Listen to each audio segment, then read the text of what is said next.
Chapter 5. The Door of Shadows.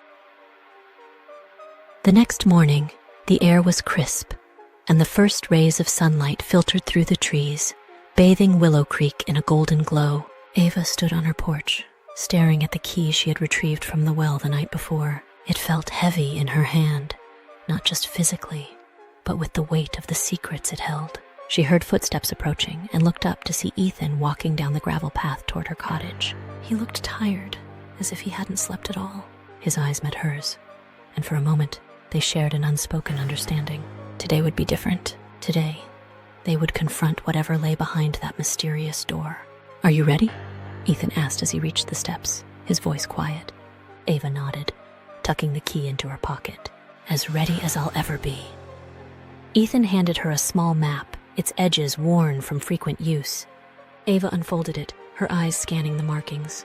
"This is where the door is?" she asked, pointing to a spot in the woods, far beyond any place she had ever ventured. Ethan nodded. "Your grandmother used to call it the Door of Shadows. It's hidden deep within the forest, in a place that few people know about." He paused, his gaze darkening. "We have to be careful, Ava. There are things beyond that door. Things that could change everything." Ava swallowed hard, fear and determination swirling within her. "What kind of things?" Ethan hesitated, then spoke. "I wish I could tell you for certain. All I know is that your grandmother was terrified of what lay beyond it. She believed that opening the door would unleash something dangerous, something that should never see the light of day." Ava felt a chill run down her spine, but she pushed the fear aside. She needed answers, and she couldn't let her grandmother's secrets remain buried any longer. "Then let's go," she said, her voice steadier than she felt. Ethan gave her a small nod, a hint of admiration in his eyes.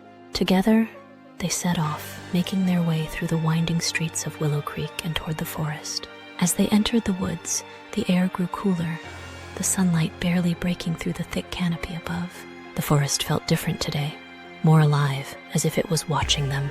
The wind rustled the leaves, and the shadows seemed to dance, shifting and twisting with each step they took. Ava kept her eyes on the path ahead, the map clutched tightly in her hand.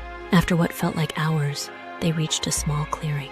In the center stood a large stone door, partially covered in moss and vines. It was unlike anything Ava had ever seen. Intricate symbols were carved into its surface, glowing faintly in the dim light. The air around the door seemed to hum with energy, a low vibration that Ava could feel deep within her chest. "This is it," Ethan said, his voice barely a whisper. He stepped closer, his eyes scanning the symbols. "Your grandmother spent years trying to decipher these. She believed they held the key to understanding what lay beyond." Ava reached into her pocket, pulling out the key. She could feel the energy radiating from the door, a strange warmth that seemed to pulse in time with her heartbeat. She stepped closer, her fingers brushing against the cool stone. "What do I do?" she asked, her voice trembling. Ethan pointed to a small keyhole hidden among the carvings. "Place the key there. But be careful, Ava. Once the door is open, there's no turning back." Ava took a deep breath, her fingers trembling as she fit the key into the lock. She hesitated for a moment, her mind racing with doubts. Was she ready for this? Was she ready to face whatever lay beyond the door? She looked at Ethan, his eyes filled with a mix of fear and hope. He gave her a small nod, and Ava knew she couldn't turn back now. She turned the key, the sound echoing through the clearing. The ground beneath her feet seemed to shudder, and the door began to move, the symbols glowing brighter as it slowly swung open. Ava stepped back, her breath catching in her throat as she stared into the darkness beyond. A cold wind rushed out, carrying with it a whisper, a voice that seemed to call her name. She glanced at Ethan, his eyes wide with a mixture of awe and fear. "What is it?" Ava whispered, her voice barely audible. Ethan shook his head, his gaze fixed on the darkness. "I don't know, but we have to go in." Ava's heart pounded in her chest as she stepped forward, her eyes straining to see into the shadows. The air grew colder with each step, the darkness enveloping her until she could no longer see the forest behind her. Ethan was right beside her, his hand brushing against hers, a comforting presence in the unknown. Suddenly, the ground beneath them gave way, and Ava felt herself falling. She gasped, reaching out for Ethan, her fingers brushing against his as they tumbled into the darkness. The world around her seemed to blur, the air rushing past her in a cold, chaotic whirlwind. They landed hard, the impact knocking the breath from Ava's lungs. She lay still for a moment, her head spinning, her body aching. Slowly, she pushed herself up, her eyes adjusting to the dim light. They were in a cavern, the walls covered in the same glowing symbols as the door above. Ethan groaned beside her, pushing himself to his feet. He looked around, his eyes wide with wonder.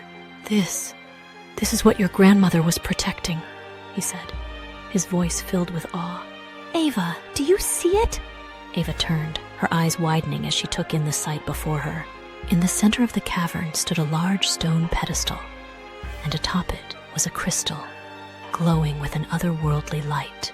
The air around it seemed to shimmer, a strange energy radiating from it. "What is it?" Ava asked, her voice barely a whisper. Ethan stepped closer, his eyes fixed on the crystal. "It's a power, Ava, a power that's been hidden away for centuries. Your grandmother knew it was dangerous. She knew it had to be protected." Ava felt a chill run down her spine as she stared at the crystal.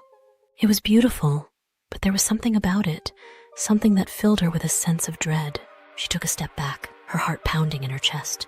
"We have to destroy it," Ethan said, his voice filled with determination. "It's the only way to keep it from falling into the wrong hands." Ava nodded, her eyes never leaving the crystal. She could feel its power, a pull that seemed to reach deep within her. She knew Ethan was right. This was what her grandmother had been protecting all those years, and now it was up to them to finish what she had started. Ethan reached into his bag, pulling out a small hammer. He handed it to Ava, his eyes meeting hers. "You have to do it," he said softly. "It has to be you." Ava took the hammer, her hands trembling. She stepped forward, her eyes fixed on the crystal. She could feel its power, a force that seemed to pulse in time with her heartbeat. She raised the hammer, her breath catching in her throat. For a moment, time seemed to stand still. Ava could feel the weight of the moment, the weight of the decision she was about to make. She glanced at Ethan, his eyes filled with trust and hope. She knew what she had to do. With a deep breath, Ava brought the hammer down, the sound echoing through the cavern as the crystal shattered, its light fading into darkness. End of Chapter 5. Chapter 5 brings Ava and Ethan face to face with the mysterious door and the power hidden behind it. They make a difficult decision, one that will have consequences they can't yet foresee. Stay tuned for next episode on Friday. Sayonara.